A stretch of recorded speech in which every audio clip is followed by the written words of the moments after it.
ఒకే దేశం ఒకే చట్టం ఒకే ఎన్నిక ఉండాలని ఆనాడే శ్యామప్రసాద్ ముఖర్జీ ఆలోచన చేశారన్నారు బీజేపీ నేతలు. కార్యకర్తలందరికీ శ్యామప్రసాద్ ముఖర్జీ గొప్ప స్ఫూర్తి ప్రదాత అని కొనియాడారు. ముఖర్జీ ఆశయాలకు అనుగుణంగానే కాశ్మీర్లో ఆర్టికల్ 370ని ప్రధాని మోదీ రద్దు చేశారన్నారు కమలనాథుడు.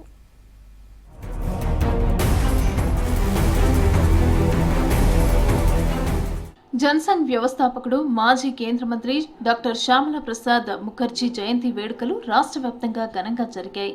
హైదరాబాద్లోని బీజేపీ స్టేట్ ఆఫీసులో నిర్వహించిన జయంతి వేడుకల్లో కేంద్ర మంత్రి కిషన్ రెడ్డితో కలిసి party state chief Ramachandra Rao, party senior నేతలు పాల్గొన్నారు.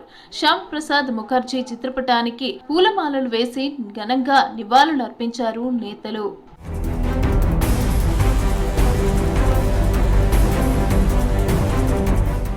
ఒకే దేశం ఒకే చట్టం ఒకే ఎన్నిక ఉండాలని ఆనాడే శ్యామ్ ప్రసాద్ ముఖర్జీ ఆలోచన చేశారని అన్నారు బీజేపీ రాష్ట్ర అధ్యక్షుడు రామచంద్రరావు. బీజేపీ నాయకులు కార్యకర్తలందరికీ శ్యామ్ ప్రసాద్ ముఖర్జీ గొప్ప స్ఫూర్తి ప్రదాత అని కొనియాడారు. ముఖర్జీ ఆశయాలకు అనుగుణంగానే కాశ్మీర్లో ఆర్టికల్ 370ని ప్రధాని మోదీ రద్దు చేశారని చెప్పారు రామచంద్రరావు.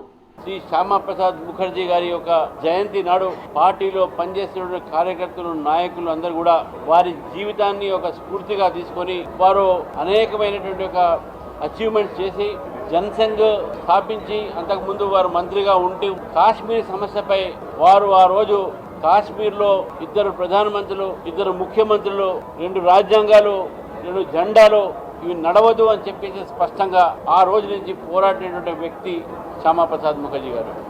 శ్యామప్రసాద్ ముఖర్జీ జీవితం ఈరోజు మా అందరు కూడా మార్గదర్శనం. జనసంఘ్ వ్యవస్థాపకుడిగా సైద్ధాంతికంగా దిశను చూపిన మహానేత డాక్టర్ శ్యామ్ ప్రసాద్ ముఖర్జీ అని కొనియాడారు కేంద్ర మంత్రి బండి సంజయ్. కరీంనగర్లోని ఎంపీ ఆఫీసులో నిర్వహించిన ముఖర్జీ జయంతి వేడుకల్లో బండి సంజయ్ పాల్గొన్నారు. ముఖర్జీ చిత్రపటానికి పూలమాలలు వేసి నివాళులర్పించారు. ముఖర్జీ జీవితం త్యాగానికి ప్రతీకగా నిలిచిందన్నారు కేంద్ర మంత్రి.